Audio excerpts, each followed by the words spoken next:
The fog crept in from the bayou, not with a sound, but with a smothering spectral silence. It tasted of damp earth and decay, blurring the gas-lit lines of the New Orleans French Quarter. Inside the small, cluttered warmth of Vance's Antiquities, Elara Vance was oblivious. The scent of aging paper, brittle leather, and the sharp tang of binding glue was her element.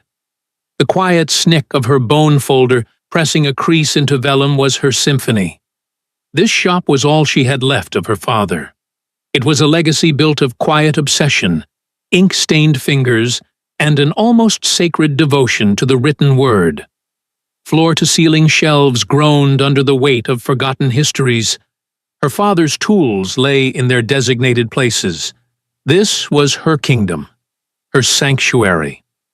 The rotary phone on the desk rang, its jarring, metallic brrring slicing through the quiet. Elara startled.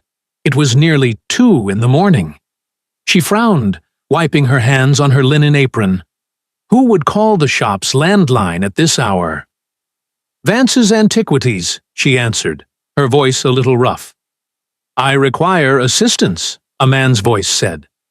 It was deep, resonant, and unnervingly calm, a voice of velvet and steel. There was no panic in it, only the clipped annoyance of a man whose will had been forcibly interrupted. I find myself indisposed, on the Bayou Road, just past the old cypress grove. Elara blinked. Sir, I think you have the wrong number. This is a book bindery, not a tow service. A pause, so heavy she could feel the silence. You are Elara Vance. You are the daughter of Alistair Vance.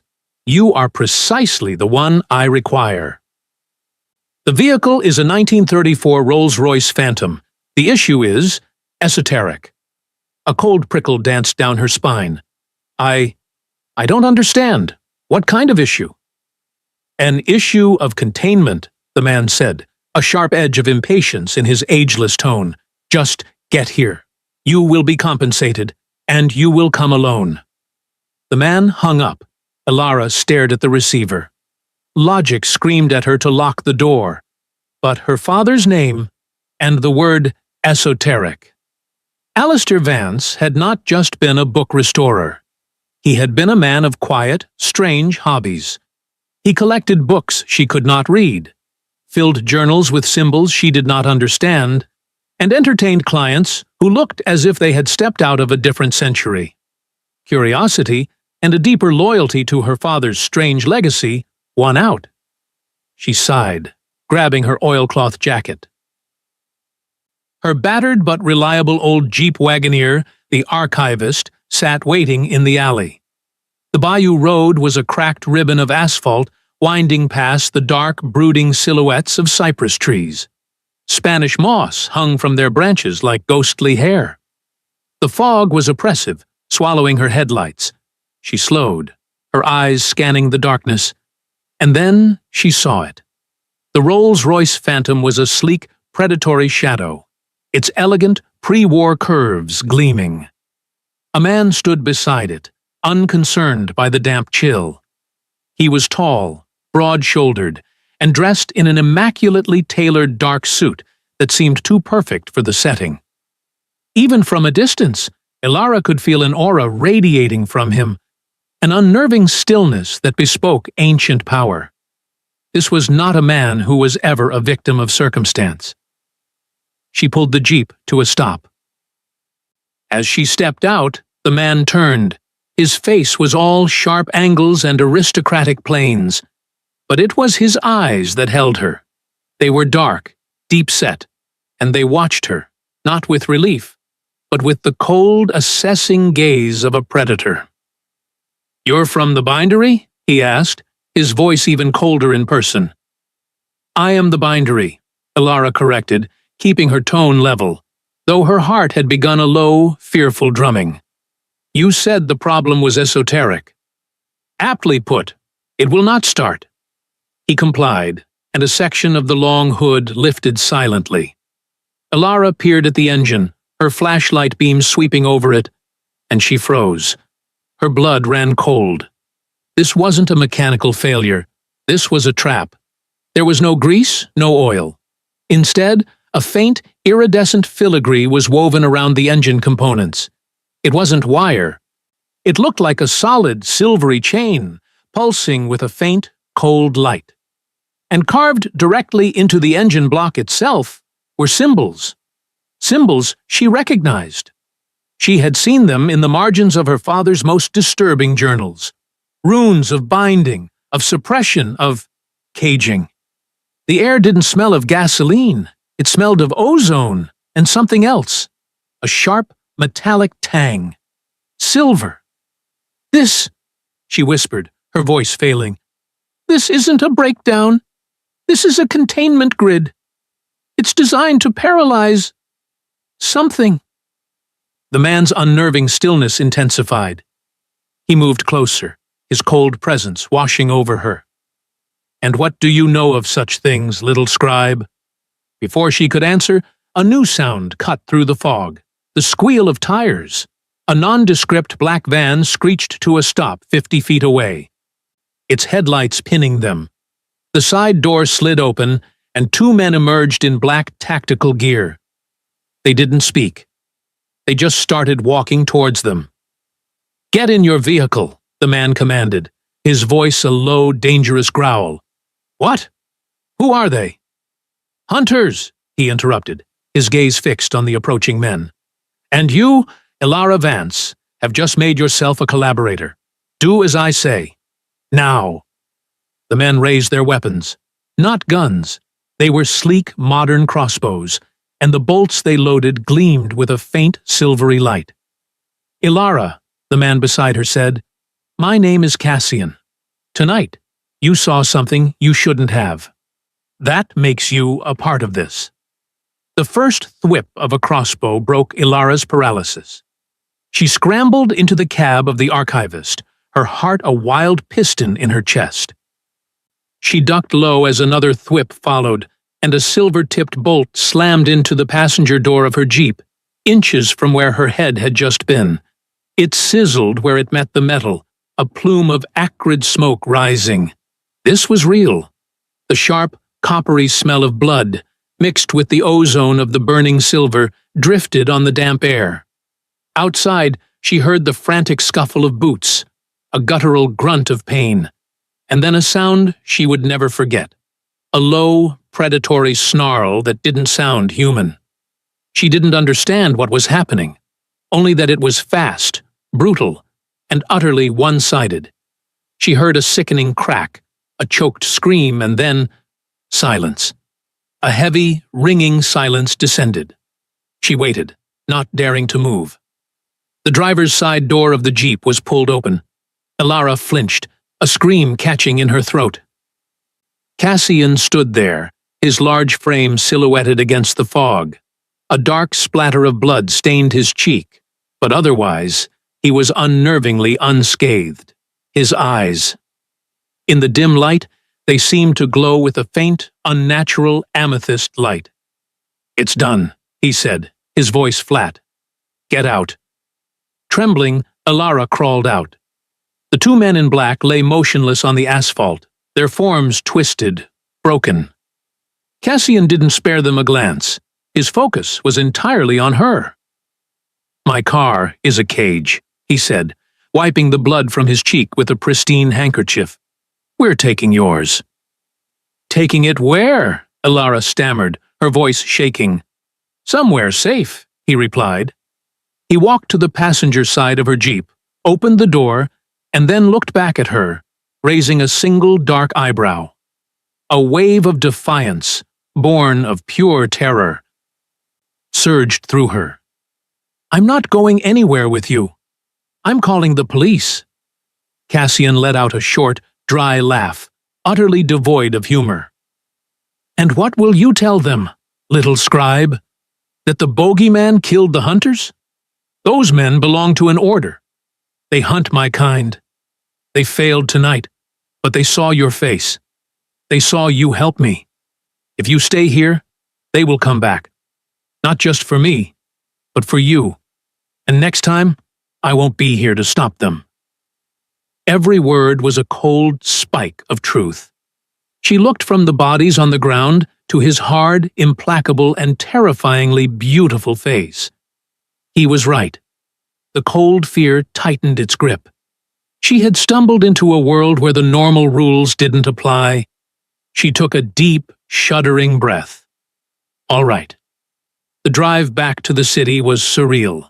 Ilara drove, her hands clenched so tightly on the steering wheel her knuckles were white. Cassian sat beside her, a silent, imposing presence that filled the small cab.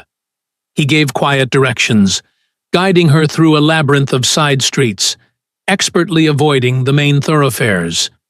He directed her to an ivy-covered, high-walled estate in the Garden District, a place she had passed 1,000 times. As they approached, a heavy, wrought-iron gate, seemingly rusted shut, slid upwards without a sound. The mansion was a Gothic masterpiece, a relic of old-world wealth. An older man in a severe black suit, his face pale and impassive, approached as Ilara killed the engine. "Mr. Thorne, take care of the jeep," Cassian ordered. "Have it cleaned, and find the young lady some dry clothes. And food. Human food." Ilara was led through another door, and into a shockingly opulent grand hall. The interior was all dark, carved mahogany, stained glass windows that let in no light, and portraits of people who watched her with eyes that were unsettlingly real. The air was cold, still, and utterly silent. An older woman handed her a set of silk pajamas and gestured toward a bathroom larger than Ilara's entire apartment. The hot water of the shower washed away some of the chill, but not the shock. When she emerged, Cassian was standing by a massive, unlit fireplace, a crystal glass of dark crimson liquid in his hand. He'd changed into a dark velvet smoking jacket. "Drink this," he said, nodding toward a second glass on a nearby table. "Brandy. You need it." Ilara shook her head. "I need answers. Who are you? What are you?" He took a sip of his drink, his eyes never leaving hers. "I am what they hunt. I am the vampire king of this city. My family has held the shadow court here for generations. Sometimes, competitors become aggressive." "Aggressive?" Ilara repeated, a bitter laugh escaping her. "That wasn't aggressive. That was an execution. And you slaughtered them. You dragged me into it." "I didn't drag you into anything," he said, his gaze intense. "Your bloodline did. You could have driven away, but you didn't. You saw the glyphs and you named them. You, Ilara Vance, are the daughter of a scribe. In my world, that is a dangerous and very useful commodity." The fact that he knew her name was terrifying. The fact that he knew what her father was, a word she hadn't even heard, was world-shattering.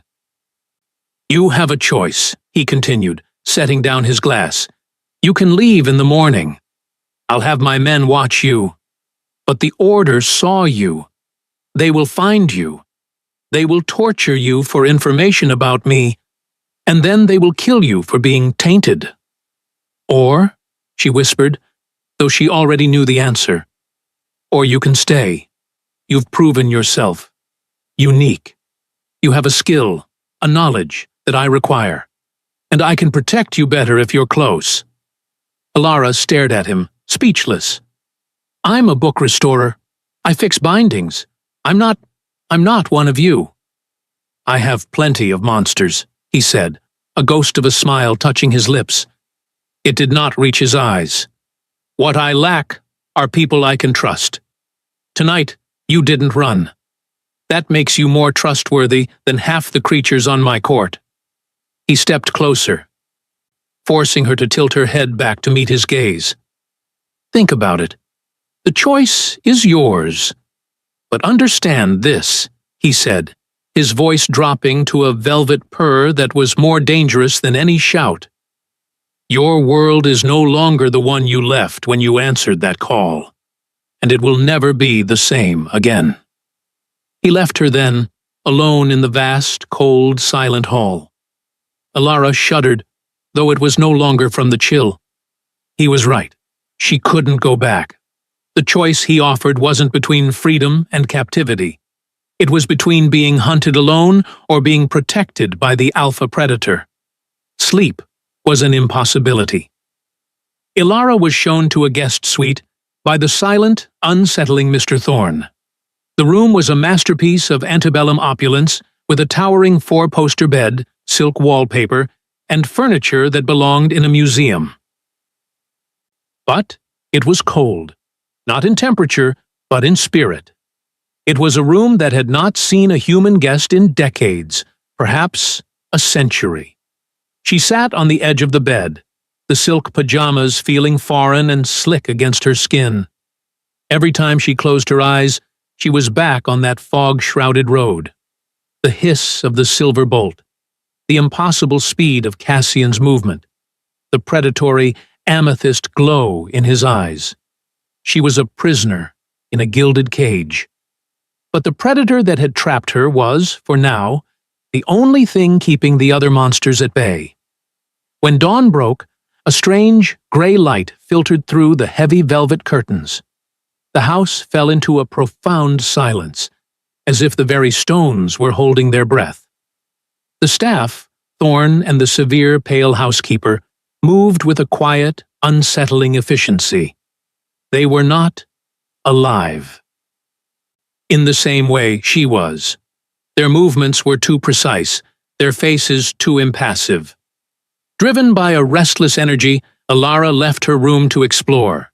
The mansion was a tomb of forgotten time. Dust motes danced in the few shafts of light that pierced the gloom, but the surfaces themselves were immaculate. It was a house preserved, not lived in. She found herself, predictably, in the library. It was a magnificent two-story rotunda, filled with thousands upon thousands of books. Unlike the rest of the house, this room felt used. The air smelled of old paper and leather. Her perfume. For the first time since the phone rang, a small knot of tension in her chest eased. She ran her fingers along the spines, seeing titles in languages she couldn't even identify. This was not a collection. It was an archive of human history, curated by a being who had watched it unfold. Your father would have appreciated this room. She spun around. Cassian was standing in the shadows by the doorway, as if he had materialized from the darkness itself.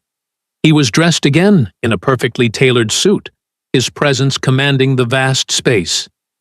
The sun was high outside, but here, in the heart of the mansion, it held no power. He taught you to read the runes, did he not? Cassian asked, his voice a low murmur. He glided toward a glass case in the center of the room. Inside, a single massive book lay open. Alara approached cautiously. He taught me calligraphy, ancient scripts. He said it was for restoring historical documents. A convenient lie, Cassian mused, his eyes fixed on the book. He taught you the language of power, girl, not the language of history. He was a scribe, a dangerous and dying breed. You keep saying that word, Alara said, her fear giving way to a spark of defiance. My father was a bookbinder. He was a good man. He was human. He was, Cassian agreed, a strange, cold sadness in his voice. And in our world, that is the most fragile thing to be. He tapped the glass. This is a scribe's ledger, from the 17th century. It binds a pact between my ancestors and the werewolf covenants of the Bayou. It is a masterpiece of magical contract law. And, despite my power, I cannot open it. He looked at her, his gaze intense, analytical. But you, I wonder if you could. Before Alara could process this, the silent Mr. Thorne appeared at the doorway. My king. His voice was like dry leaves scraping stone. There is a report. From the Day Watch. The bindery. Vance's Antiquities. It has been compromised. Ilara's blood ran cold, then hot. The fear that had paralyzed her for hours was instantly burned away by a white-hot, clarifying fury. Compromised? Ransacked, Thorne elaborated, his face impassive. The front door was torn from its hinges. The local authorities believe it was a simple, though vicious, act of vandalism. No, Alara whispered, balling her fists. That was her home, her father's sanctuary. No, it wasn't. They were looking for something. She turned to Cassian, her eyes blazing. You said they'd come for me. They went for my home. Cassian studied her, a flicker of new respect in his ancient eyes. He saw the terror replaced by rage. They were not robbing it, he said, his voice quiet. They were searching for whatever they believed the scribe left behind. He paused, his gaze hardening. And now, Alara, so are we. We must go. Go? Outside? But you— The sun is a weakness, little scribe, not a death sentence, not for one as old as I. But it is inconvenient. We will wait for dusk, and then you will show me exactly what a bookbinder keeps hidden in his workshop. The return to the French Quarter was nothing like the frantic drive from the bayou. They traveled in a modern, armored sedan that moved with silent, electric grace. Cassian drove, his presence turning the familiar tourist-filled streets of her neighborhood into a foreign, hostile territory. He owned these shadows. The humans walking past, laughing and drinking, were just ghosts in his world. They arrived at her shop. The door was, as Thorne had said, torn from its hinges and lay splintered on the sidewalk. A single, crude symbol was burned into the wood, a silver, stylized sun, the mark of the hunters. Alara stepped inside, and her breath caught in a sob. It was a violation. Her life's work was destroyed. Books were torn, their pages scattered like feathers. Jars of pigment and glue were shattered. Her restoring tools were scattered across the floor. But it was the workbench that drew her eye. Her father's workbench, a massive slab of oak, had been overturned, a feat that would have required 3 strong men. They were thorough, she stammered, the rage giving way to a hollow sense of loss. No, Cassian said, his dark eyes scanning the chaos. He wasn't looking at the mess. He was sensing the air, the residual energy. They were clumsy, rushed. They were afraid. He knelt, touching a fine, glittering powder on the floor. Silver dust. A crude ward. They feared what they were looking for. They didn't find it. Find what? I have nothing. Think, Alara, Cassian commanded, his voice sharp. Your father was a man of secrets, a scribe.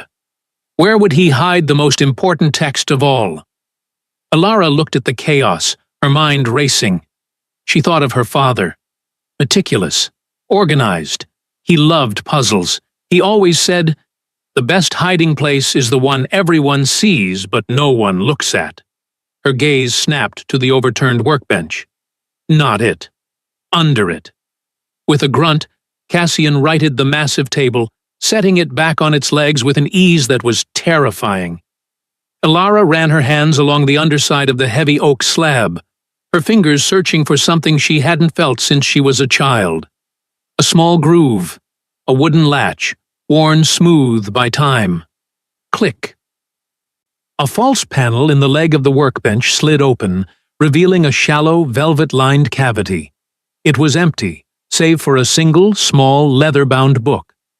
It was no larger than her hand, bound in dark, unfamiliar leather that felt strangely warm to the touch. It was sealed not with a lock, but with a complex, interlocking clasp of tarnished silver and black iron. Cassian hissed, a sound of reverence and hunger. A true grimoire, a scribe's personal ledger, the one they used to bind their own magic. He reached for it, but his fingers recoiled as if burned, a faint sizzle smoking from his skin. Silver and iron. It is warded against me, against all of my kind. Only you can open it. What? "What is this?" Ilara whispered, her hand trembling as she lifted the book. It was heavy, like a block of lead, and it seemed to hum in her grasp. "It is your father's legacy," Cassian said, his voice tight. "And, I suspect, the reason he died." They returned to the mansion, the heavy grimoire feeling like a ticking bomb in Ilara's lap. They went to Cassian's private study, a room of dark wood and shadows, the only light coming from a desk lamp that cast a pool of gold on the polished mahogany. "Open it," he commanded. Ilara looked at the complex clasp. It wasn't a lock. It was a seal. "I don't know how." "You are his daughter. You are a scribe by blood. The book will know you." With a deep, shuddering breath, Ilara pressed her thumb to the center of the iron and silver seal. For a moment, nothing happened.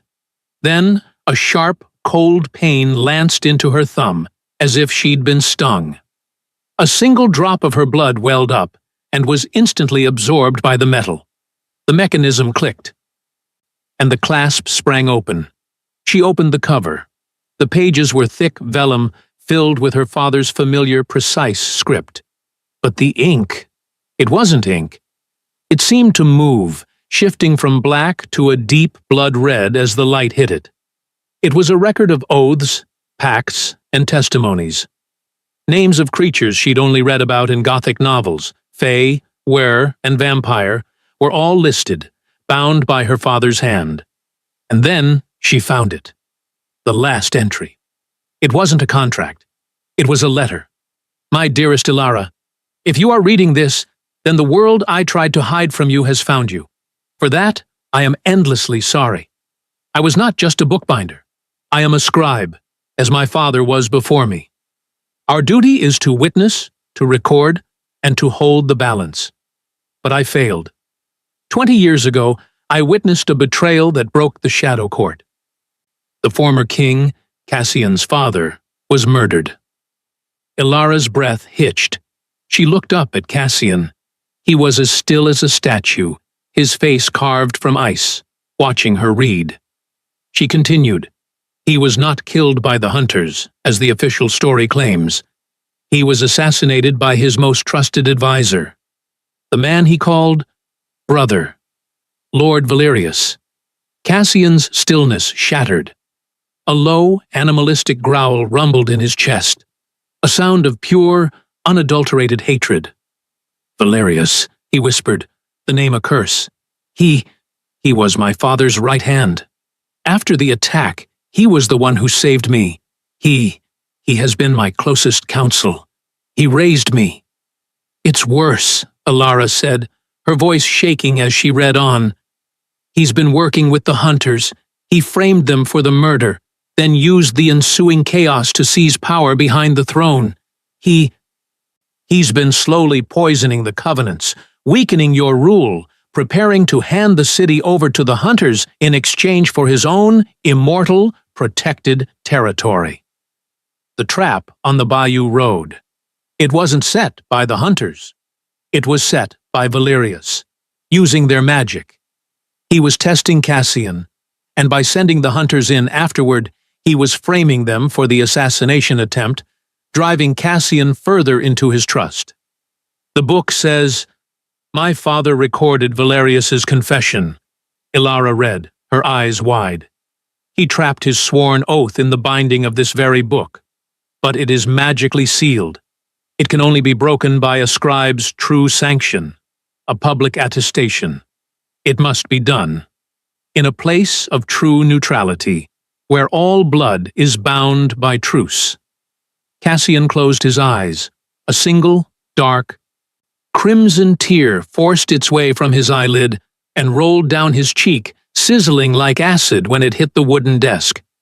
The mask of the cold king was gone, replaced by the raw agony of a son who had just learned his entire life was a lie. He looked up, and the amethyst glow in his eyes was no longer just power. It was a cold, brilliant, focused inferno. "I know the place," he said, his voice terrifyingly calm. "The biannual Blood Moon Ball. It is held at the old Elysium Hotel. It is the one night every 2 years where all factions, vampire, were, fae, and even the mortal hunters, meet under a sacred truce. No blood can be spilled. All weapons are bound. He stared at the grimoire in her hands. And Valerius will be there, at my side, playing the part of the loyal, grieving advisor. You're going to confront him, Elara breathed. No, Cassian said, a terrible predatory smile touching his lips for the first time. It did not reach his eyes. We are. You are the scribe.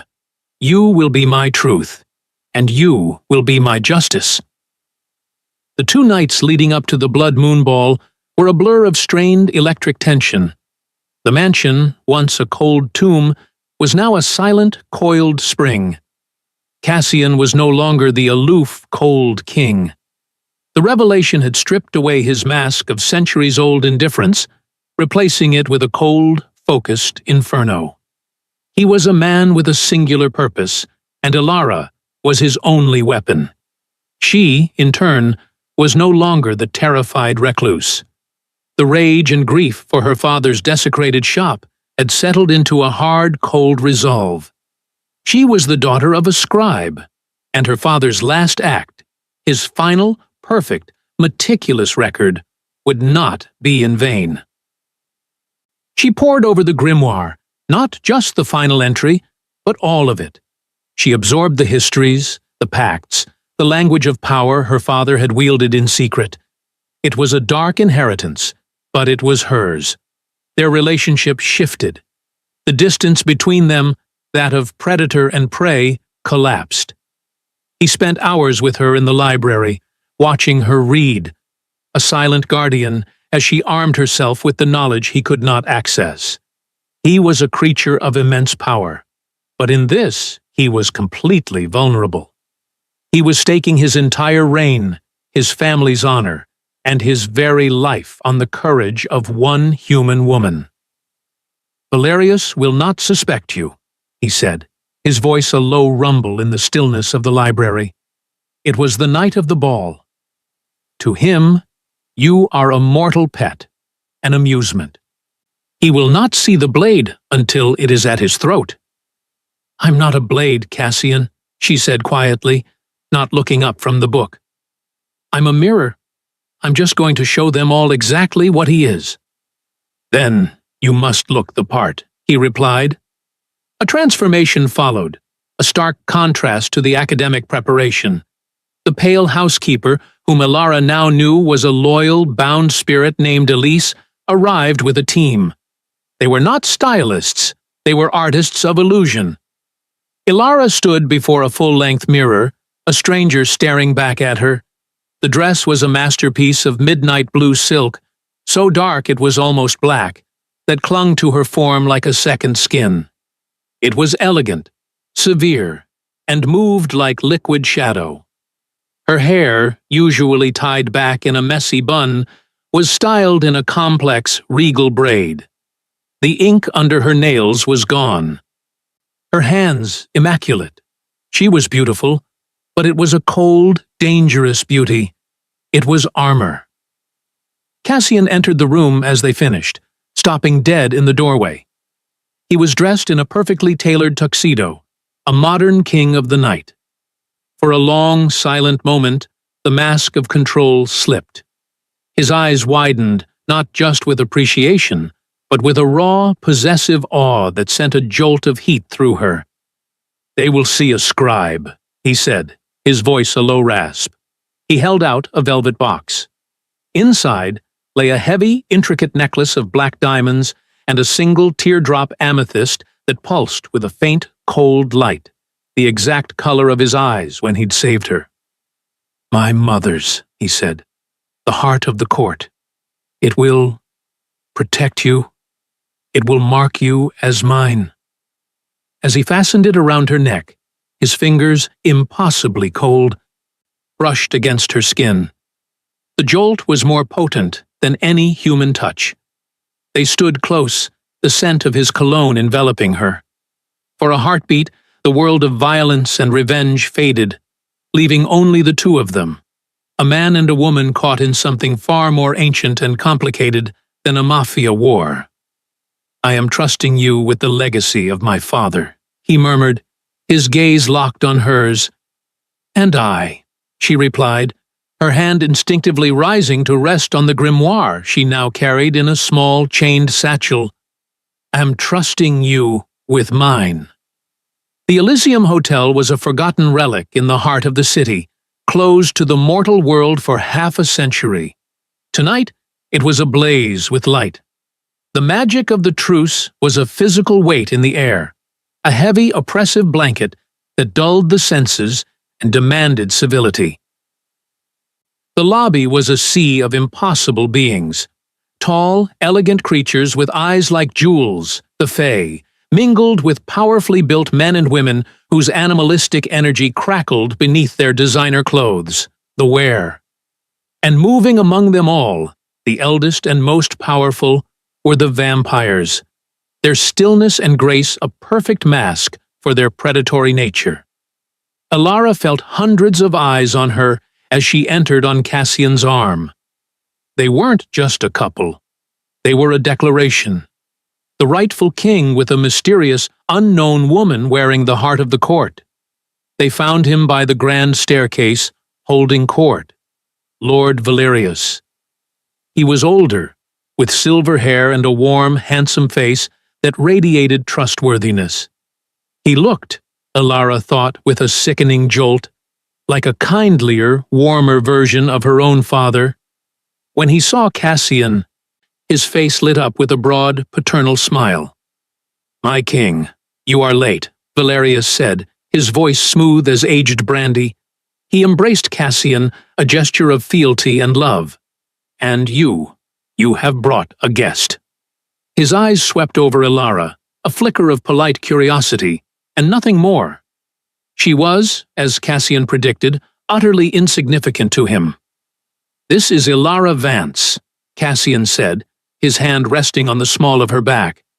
His voice was steady, betraying nothing. "A close personal friend."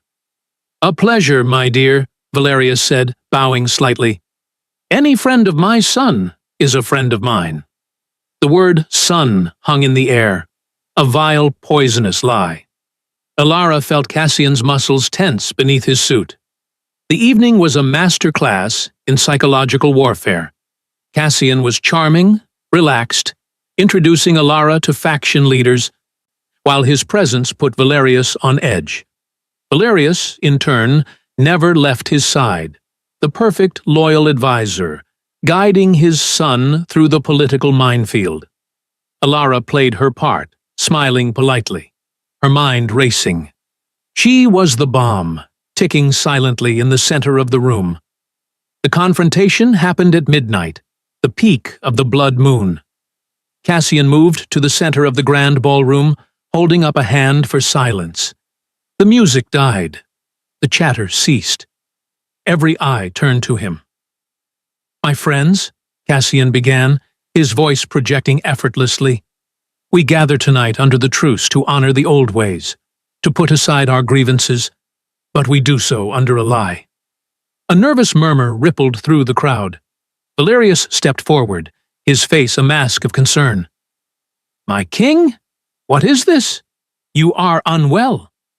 "I have never," Cassian said, his gaze locking on Valerius, "been more clear. For 20 years, we have believed my father was murdered by the hunters. We have fought a war based on that betrayal."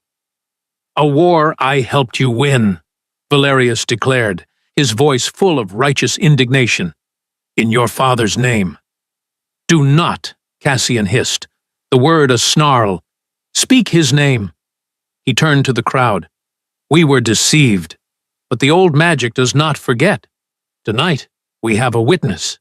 He turned and held his hand out to Alara. Alara Vance, daughter of Alistair Vance, the last true scribe. The name Vance and the title scribe hit the room like a physical blow. The older members, the Fae and the elder vampires, gasped.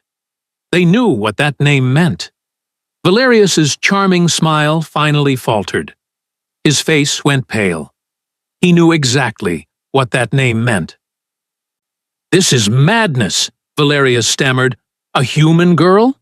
Cassian, your grief has—" "Silence," Alara said. Her voice, quiet but firm, cut through his. She stepped forward, the amethyst at her throat pulsing.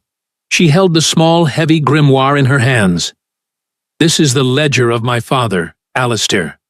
As a scribe, he was bound to witness. And he did." She opened the book. "On this night, I invoke the true sanction. I call forth the Oathbreaker. Lord Valerius, you stand accused of the murder of the true king, and of high treason against the Shadow Court. How do you answer?" "Lies. She's a witch, a charlatan," Valerius snarled, his mask of civility shattering. Ilara looked down at the book. "My father bound your confession. He took your arrogant boast and sealed it with his blood.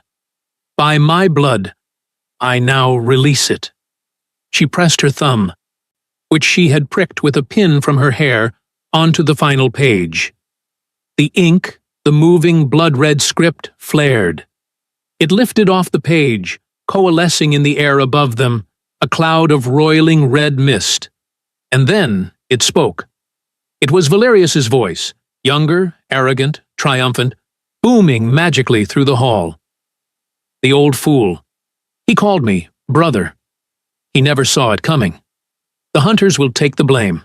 The boy will be my puppet.